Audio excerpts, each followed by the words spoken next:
Hello again, everybody, and welcome to the LSU Sports Insider podcast. I'm Zach Ewing, along with Reed Darcy and Scott Rabelais on Friday, June the 20th, a special edition of the LSU Sports Insider podcast. It is the College World Series Championship Finals preview. So special, guys, that I'm doing this with a numbed up mouth. So if I sound funny, I just came from the dentist, but the people deserve a CWS Finals preview podcast, and here we are. You gotta play through the pain. This time of year, you got to go the extra mile. Like you're like dentist podcast, kind of like Anthony Eyanson. Will he start a game? Will he work in relief? You got to plow through. If they call on the right-hander, if they call on the vocal cords, I am here. But the like podcast, those P sounds, it's my mouth's a little numb right there. So we will do our best.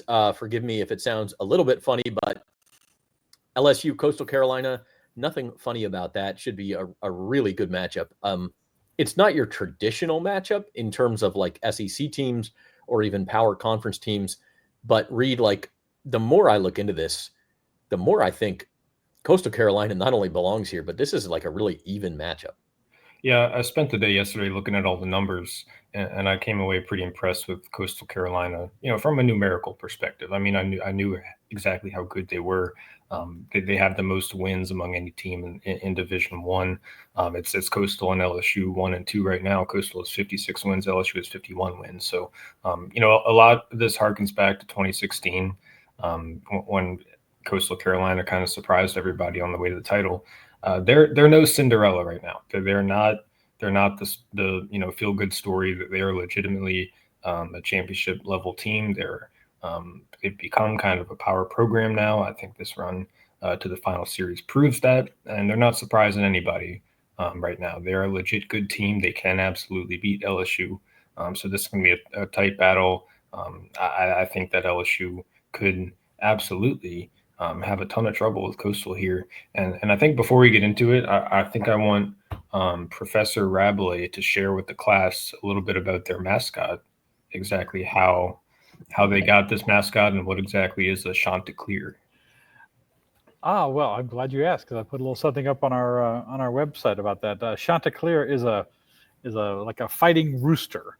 The name comes from classic literature. It comes from Geoffrey Chaucer's Canterbury Tales, and they used to be called the Trojans. So, but they were part of the University of South Carolina system at one time, and they wanted to, back in the 60s, they wanted something that kind of was more aligned with the Gamecocks. So they picked Chanticleers, and they left that system. But some people wanted to change, but they like it. Obviously, I don't believe there's another Chanticleers. There are lots of tigers around the country, but I don't believe there's another Chanticleer around the country. So that's their nickname, and so that's unique and that's great.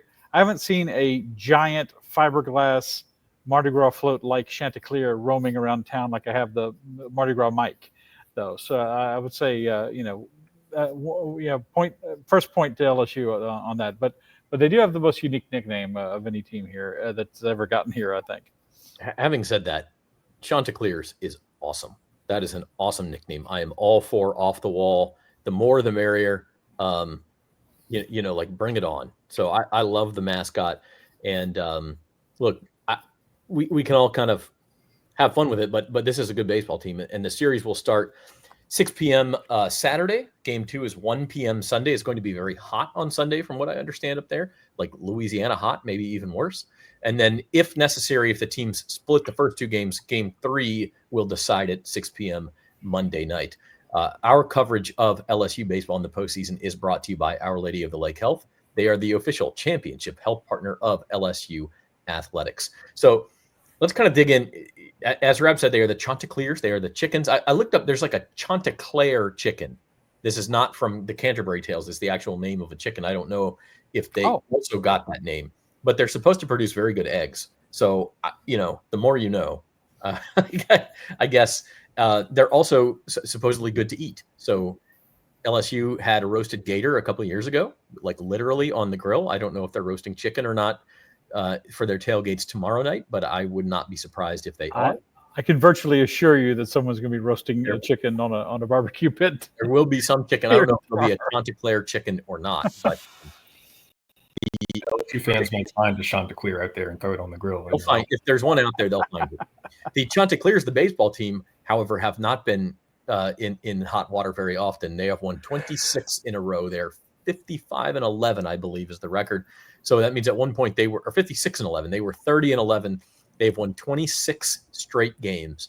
And we'll kind of dig into what makes this team so good, but just suffice to say they are very good. They've never lost. The program's never lost a game in Omaha. This is only the second time. They swept through the 2016 College World Series to the title, and they're 3-0 this week. So they're, I believe, 8-0 all time in the College World Series. This year's team is 15-4 against power conference competition. That includes 2-1 against the SEC. They lost early in the year to Alabama back in February. They swept Auburn in the Super Regional a couple of weeks ago. So they can beat anybody. They swept Clemson, who was, of course, a national seed. They did lose a couple games to Wake Forest, but this is a team that can beat anybody, including LSU. So that's, I think, note number one. Reed is like, as you said, like you've got to, you can't look at the odds are -190 for LSU for the series at DraftKings. That implies a 65% chance LSU wins.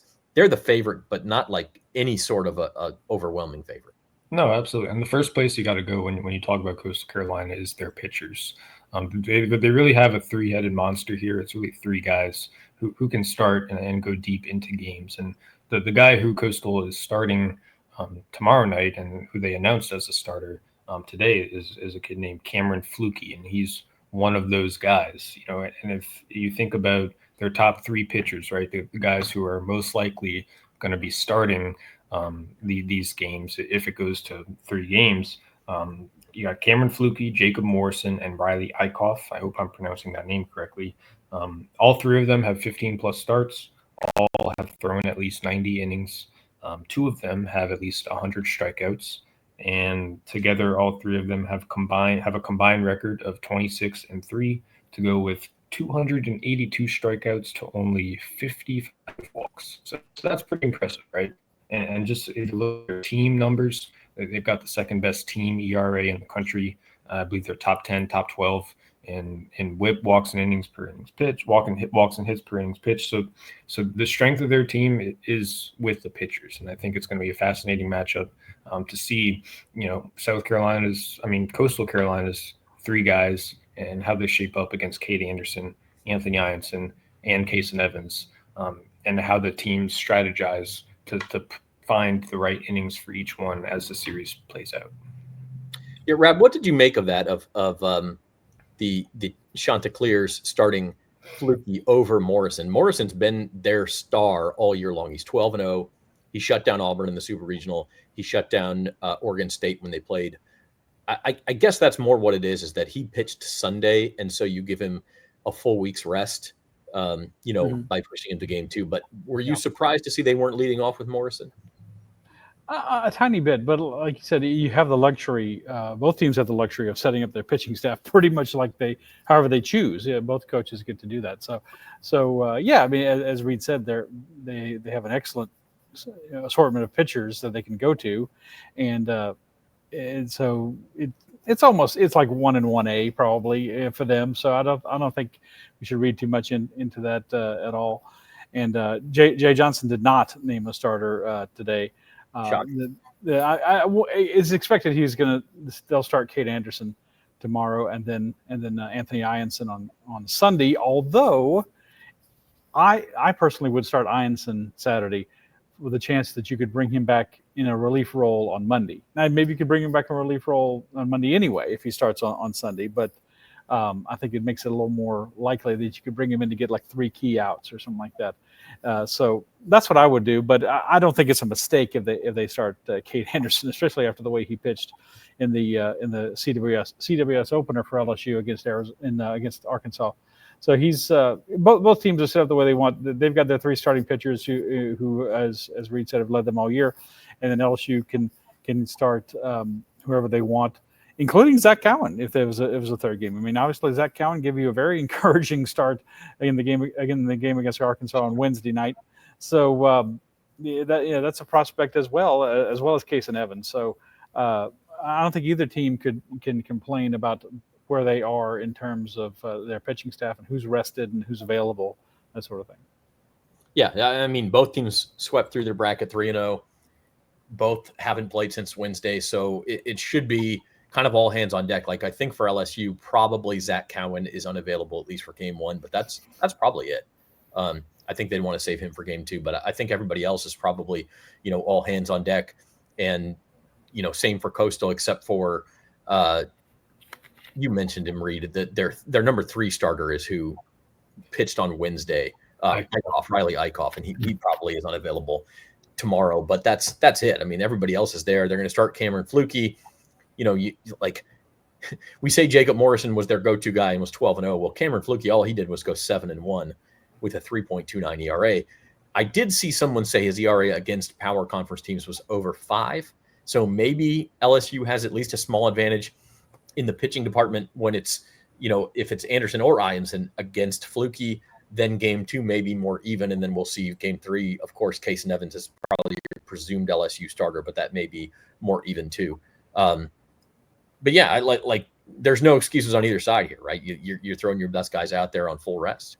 I think Flukie, it's the main reason probably is the rest, because he pitched last Friday, exactly a week ago today. So he'll be going in tomorrow on about 7-8 days of rest. He only threw 71 pitches his last outing, so it's a rest thing, for him. He'll have as much rest as he possibly could behind him, and I think that'll really help him out. One more note, I like what you mentioned, Rab, about potentially starting Eyanson. That's not something I've thought about. So he could potentially be ready to close it out on Monday if LSU needs him to. All 3 of the main pitchers for Coastal, they're all right-handers. LSU's got a left-hander in Kade Anderson, but all 3 are right-handers, and I think that'll inform some of Jay Johnson's decisions at the plate, I think. I want to spend just a couple of minutes on Coastal's hitters as well. They are definitely more known as a pitching team. You're right, Reed, when you say that. They don't have a bad lineup. They don't have a lot of power. They've only got 2 double-digit home run guys. One with 12 homers, that's Blake Barthol, and then one with 10, that's Sebastian Alexander, who might be their best overall hitter. Caden Bodine has their highest average at 326. Alexander has the highest OPS at 948. He's got the 10 homers. He's also got 27 stolen bases and 32 attempts. He's obviously one of their stars.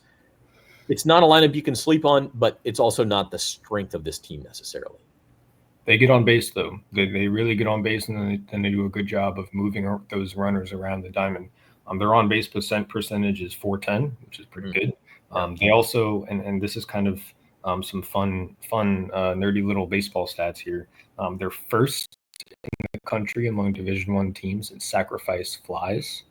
They are 8th in sacrifice bunts, 8th overall, and they're first in hit by pitches by a good margin. The Chanticleers have been hit by a pitch 176 times this season. Second place team, I forget who it was hit 156 times this year. So about it's a record. It's a Division I record. I'm just looking at this as you our guys saying that, looking at the stats. Walker Mitchell has been hit 32 times this year. Yes. That's once every 2 games, essentially. So that's something that the LSU pitchers are going to have to be cognizant of. They crowd the plate. They don't get out the way for inside pitches, and they might even lean into a couple. I'd imagine Jay might be keeping an eye on that to see if he can challenge a couple, see if they lean into them. So they're built to get on base and then play a little small ball to move those base runners around. That's the way they play offense, and that can be a real challenge for a pitcher. Like LSU, like the guys that LSU is going to put on the mound. If you get base runners, if you only have 1 out or 2 out, it can get dicey. You can get put in a pinch, and things can get away from you pretty quickly if guys just get on base and there's a lot of traffic on there. So, they won't swing for the fences. They won't hit a bunch of home runs, but they are a really dangerous team that plays really smart offense. That said, I don't think they've seen the overall the caliber of pitchers that LSU can throw at them, especially with Anderson and Eyanson. I think LSU comes in with the second best ERA in the College World Series to Coastal, and nothing to take away from them. But they've got a good record against Power 4 teams and that sort of thing. But LSU, I think, is a little more battle tested. As Jay Johnson said today, they've seen everything. They've seen everything. They've seen all kinds of teams, all kinds of styles, all kinds of weather. Yeah, they've seen everything this year. So I don't think anything Coastal has for LSU is going to be a shock. Yeah, it's a little bit like looking in the mirror for LSU. You've got two really good starters on the other side. You've got a lineup that relies heavily on getting on base and working pitchers. That's one thing I would look at with Anderson and Eyanson is what is their pitch count? As they go into fourth, fifth, sixth innings, are they able to get deep into games as LSU wants them to do, or do they wear down, especially Sunday in that heat?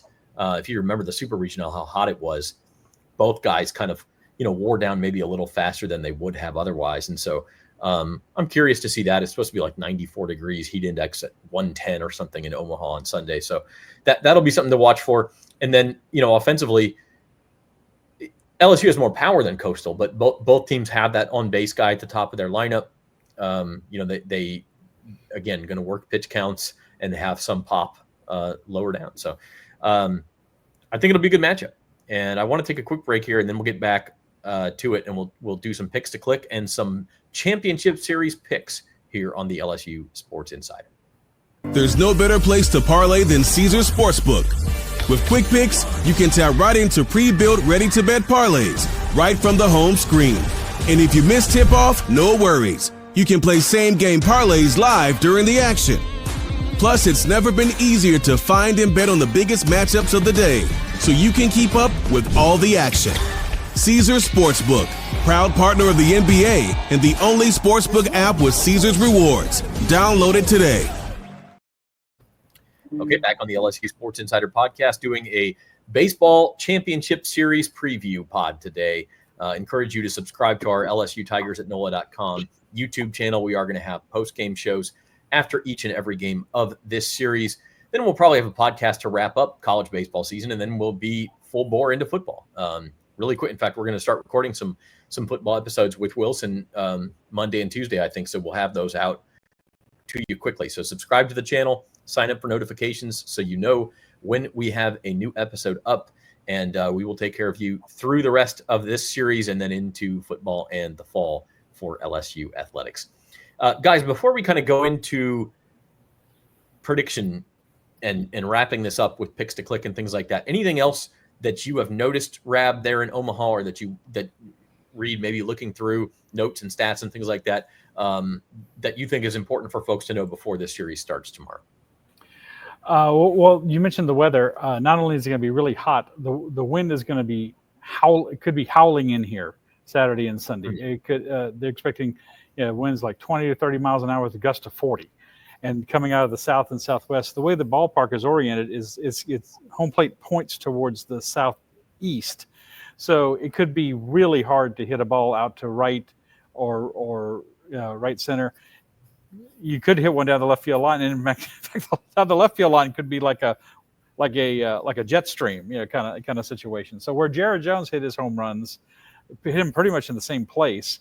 That might be a really hard place to hit a home run.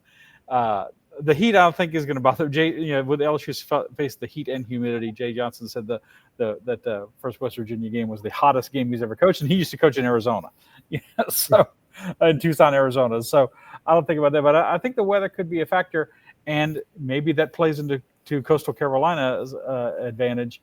As Reed said, they don't hit a lot of home runs, but they hit. They put the ball in play. They get hit a lot, and LSU is going to have to match that. LSU is a little more stand and whack, try to hit the ball out than Coastal is. So that could be a factor that is a positive for Coastal. But I think not the heat so much. These kids are well conditioned. They can play in the heat. It's playing with the wind and how much that's going to be a factor. I think it definitely could be a factor in this series. Kind of like it was in 1996. Warren Morris hit the home run down the right field line. It was about the only place that day that the ball could go out because the way the wind was blowing in from the north. So we'll see how that turns out. Yeah, and I think I just want to touch on real quickly before we go, just to refresh people's memories. 2016, Coastal sweeps LSU out of its own super regional at Alex Box, and then they go to Omaha for the first time in program history. They storm through Omaha, and they're in a championship series against Coach Jay Johnson's Arizona team. So there's a lot of familiarity here. Rab, what do you remember from 2016? Covering that, and the emotions I'm sure are going to be pretty strong for LSU fans and probably Jay Johnson as well. Have they talked about that at all so far? Yeah, I mean, both coaches were asked about it, and Jay mostly referred to it in terms of he's hearing from a lot of players from that 2016 team. It was his first team in Arizona.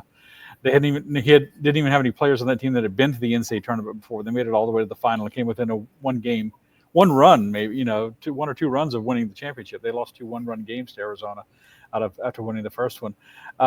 Coastal, their coach Kevin Schnall, he was an assistant coach on that team. Played at Coastal, lifer at Coastal Carolina. So I think they both kind of downplay that. But Schnall said, none of his guys, obviously were there in 2016, and same for LSU. I think revenge is something that's kind of overplayed. It is interesting, but I think it's a little bit overplayed. I would think among LSU fans, the expectation is LSU's the big bad school with the 7 national championships, and Coastal is still kind of an interloper, and they're probably not, to LSU standards. We will see. Anything can happen in a 3-game series. They're both very confident. I mean, Coastal for 2 different reasons. Coastal for winning 26 in a row. I do wonder if a long winning streak like this can become burdensome. I'm always thinking of especially in terms of basketball. I'm not really sure it's great to go into the postseason with a huge long winning streak. It seems like that can become something like we got to keep it going, and everybody talks about one game at a time, going 1-0, but it's still in the back of your mind.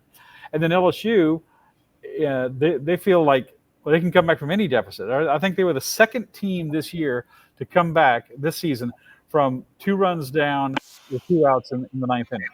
I think according to ESPN, that only happened one other time. I think it was here in the Big Ten tournament here in this stadium in Omaha. So they came back 3 times against Arkansas, a very talented team. I'm going to say a more talented team than Coastal Carolina, and so they feel kind of invincible in their way too. It's somebody's going to win, somebody's going to lose, and but there's a lot of confidence on both sides. And but animosity. I don't know. It was interesting though. Jacob Morrison, their pitcher, was asked, what do you think about LSU, and he said, not a whole lot. So that was a shot across the bow to start with. Yeah, no. I mean, hey, there's no friends out there right now. Not at this time of year with a title on the line. I want to correct something I said earlier. I said Coastal had never lost a game in Omaha. When you said that, they lost to Arizona. They also lost earlier in that tournament, as I was looking it up. Yeah, both teams came out of the losers bracket. Yeah, so I mea culpa on that one. I was wrong. I got bad information from somewhere. They did win the title. They were not undefeated. That's what they're trying to do this year. But yeah, I think it's going to be a war. I think pitching is going to be ruling the day. I was looking at, again, betting lines, and the over under is like 8.5 for game 1. Most games in Omaha, it's been 10.5 or 11.5. So the odds makers are expecting a lower scoring game, at least in game 1 as well. So it could come down to a couple of swings. And with that in mind, we want to have picks to click. For those who don't know, back in the regional a couple of weeks ago, I nailed I said Daniel Dickinson, he hit 2 home runs. And I said, Koki said Koki said Ethan Fry before his big game against Little Rock. And I had another one where I can't even remember who it was. It was Stephen Milam, who went 4 for 4, I think. So we've been hot with our picks to click. So the pressure's on. I don't think that you guys have had one yet. So this is your shot now. Who is your pick to click? Let's start with you, Scott, for the championship series out of LSU's lineup. Yeah, you just mentioned him. I will say Stephen Milam. You look at this LSU team. I see them. You're interviewing them or seeing them in the hallway or on the field. Got a bunch of huge guys. Ethan Fry and Jared Jones and Chase Shores and just on and on. This is not the kind of baseball team I remember seeing at LSU in the 90s. But then you have Stephen Milam, who's kind of more of a pint-sized guy, but he is the straw that stirs the LSU drink. He's only hitting 297, 295 or so, but he's been moved up to third in the LSU lineup. First game against Arkansas, 2 for 4 with a double, scored a run. Against UCLA, 2 for 4 with an RBI, a run, and a walk. Against Arkansas again, 0 for 4, but he was hit by a pitch and scored. He reached on the fielder's choice on the play that is kind of going to be infamous with Arkansas fans when Wahiwa Aloy went to third to get the Curiel in a force out and didn't try to turn the double play. And he eventually scored, of course, when Louis Hernandez hit the 2-run double that doinked off of Charles Davalon's shoulder in left field. So he is involved in LSU's offense. And for LSU to win, obviously it'd be great if Jared Jones could hit a home run, or Ethan Fry or Derek Curiel doing his thing. But Stephen Milam has been put where he is, and the reason I think Jay Johnson's got a tremendous amount of confidence in him. And if LSU's going to win, they're going to need Stephen Milam to get on base, to help them generate offense, to keep innings going, to get the RBI. My pick to click is the LSU shortstop. All right, Reed. Yeah, I don't want to give Koki too much credit here because he did write this excellent, really good feature about Ethan Fry, and Ethan Fry, went 0 for 9, in the next 2 games or something like that. So Koki's not the Koki curse. He's not this clairvoyant kind of guy. We usually curse these people, but anyway. So I'll go with Derek Curiel. I think just because his numbers in the NCAA tournament are off the charts. I added it up a few minutes ago. He's hitting 452 in the NCAA tournament, right? I mean, it's pretty remarkable that a freshman is doing this in the leadoff spot for an LSU team that's on the brink of a national championship. I think when you look at the Coastal pitchers, they don't throw a lot of balls. They don't walk guys very, very often. Walks allowed per 9 innings. They only about 3, and that's a top 3 mark in the country among Division I teams. So I think that comes into play with Curiel, who's probably the smartest hitter on LSU's lineup, the most disciplined hitter in LSU's lineup. He's really going to have to battle there because they're not going to give him too many pitches that will miss the zone. So I think he's going to be a big key. He sets the table for everything. LSU's offense is built on walks and doubles, and Coastal won't walk you very often. So I think he's going to have to come through some big swings, and that's what he's done throughout the tournament. All right. I thought about this for a long time. Not a really long time, but longer than I thought I was going to think about it. And I was going to go with Jake Brown, who I think is probably the smart pick. He's I think 10 for 27 in the postseason. He's already had 4 hits in really just 2 games in Omaha. He came in for 1 at bat, got hit by a pitch, I think, in the first game against Arkansas. So he's really only played 2 games and had 4 hits. And Coastal's best pitchers are all right-handers. So Jake Brown, maybe he's my official pick to click, but I wanted to get a little bit fun with it. You guys kind of went more chalk. How about in a series that could be decided with the wind blowing in and top pitching on both sides, with a guy who can maybe get on base and make something happen? And I'm going to go Chris Stanfield. Oh, no. Nice. I like it. I thought you were going to say Daniel Dickinson, but Stanfield's a good pick. Chris Stanfield only has 1 homer. It came in the regional, but it was right down the line. So we're talking about maybe where the ball could get out. I'm not necessarily predicting a Stanfield home run, but he just seems like he's locked in. He gets on base quite a bit. He can make something happen. And that'll be my fun pick if you'll allow me to, if Jake Brown is my chalk pick. And that is going to bring us to our predictions, guys. We are here at the end. Rab has to go do some more writing. You can check all that out in The Advocate in Saturday morning's newspaper, or if you're up in Omaha, check it out at theadvocate.com/LSU. So we got to make some picks. LSU Coastal Carolina, it gets going. First pitch 6:00 tomorrow night in Omaha. Coastal seeking its 2nd World Series title in 2 trips to Omaha. LSU, of course, seeking number 8 in trip number 20. So those numbers are a big difference. Who gets there? Reed, let's start with you. I think I'll go with LSU, but I do think it'll be a 3-game series. I think Coastal will win one of these games, whether it's tomorrow or Sunday. I just think their pitching is really good, and they can have a matchup here or there where they have enough to take one of these games from LSU. But the separator to me is the LSU hitters. I just think they have a lot more power than Coastal Carolina, and I think the difference could be a couple, extra base hits or a couple home runs. And I think LSU is a lot more capable of that than Coastal is. But I don't want to disrespect Coastal and say that LSU is going to come in here and sweep. I think it'll be a close series, hard-fought series, and I think it'll go 3 games and on Monday, but I do think LSU will win. All right. Rab? Since they went to this best-of-3 format, LSU has played in it 3 times. They won in 3 games in 2009 against Texas. They got swept in 2 games by Florida in 2017, and then won in 3 games against Florida 2 years ago. So when the Tigers have won, they've had to go the distance. I don't see Coastal sweeping LSU either.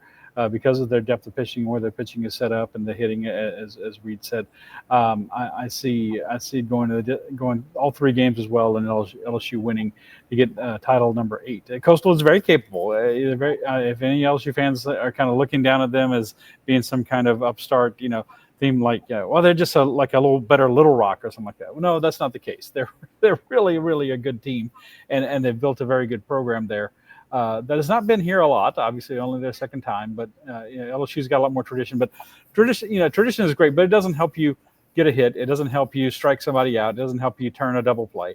It depends on what these teams do this year. And in those, as you said, Zach, and those just a few pitches, a few hits a few plays can decide the difference of the game. It did the other night. Yeah. It did the other night against Arkansas. I mean, that was just a back and forth game, tremendous game, great college game that was just, either team could have won. And I think you'll see this again. But I think LSU it's just in this program's DNA to find those few moments that turn the tide for them.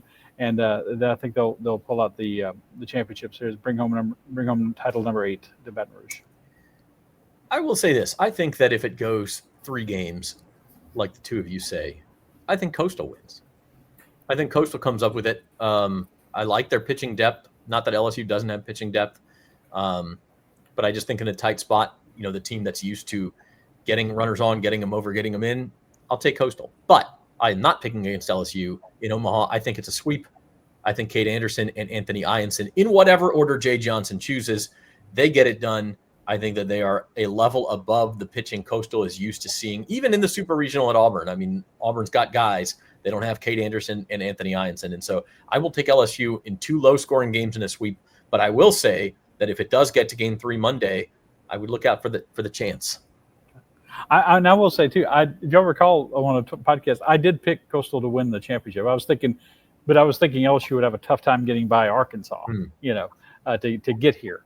But and if they took 4 out of 5, so I'm not surprised that Coastal is in the final. But I like what you're saying. It's it could be 2 really close games. I mean, if LSU sweeps, I don't think it's going to be 11-2 and 10-3. It's going to be 2 close games. We are a little bit guilty of talking out of both sides of our mouth here. We're trying to cover all of our bases. I think on Sunday, like say LSU goes with Eyanson, I wouldn't be surprised if Jay comes in and brings Case and Evans in relief to try to shut the door on Sunday and try to get the sweep and not play until Monday. So I do think there's something there. I'd expect Jay to be aggressive and try to push all his chips in the table, in game 2. You think he wouldn't hold him in reserve? Well, if they've got the lead, they got to have the lead. The situation has to be right, but, a lot has to happen. But I do think if the opportunity's there, I think Jay's the type of coach to go get it in that moment, not to save anything, for Monday. But, Zach Cowan's emergence, the last couple of days ago really helps with that decision. So I don't know. We'll see how it shakes out. I think, Zach, you're being totally reasonable with that pick. We're guessing like everybody else is. But what I am not guessing at is that we will have a post-game show on these channels after each and every game of this series, be it 2 games, be it 3 games. We will find a way to get there. So tune in for that. Subscribe to the LSU Tigers at NOLA.com YouTube channel and sign up for notifications. Hit the like button while you're there, and give a big thanks to Scott Rabley for taking time off of his busy writing schedule for joining us live from Charles Schwab Field there in Omaha. Also to Reed Darcy for all of his knowledge.